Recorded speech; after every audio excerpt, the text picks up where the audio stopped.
به حرف من دقت کن. دخترها بسیار موجودات پیچیده هستن، نه خیلی باید باشون شوخی کنی نه خیلی جدی باشی، یه چیز بین.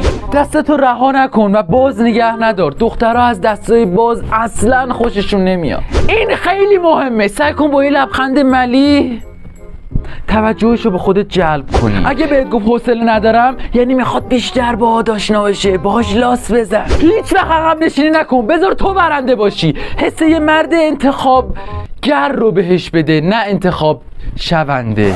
بپیچونش، بهش بگو بانوی عزیز میتونم افتخار همراهی شما در ادامه زندگی رو داشته باشم. ببین عاشقت میشم. بعد از 7-8 جلسه که این ارتباط چشمی رو باهاش برقرار کردی، کم کم میری برای آشنایی بیشتر. دختر خانوم با من دوست میشی؟ آره حتما. اسمت چیه؟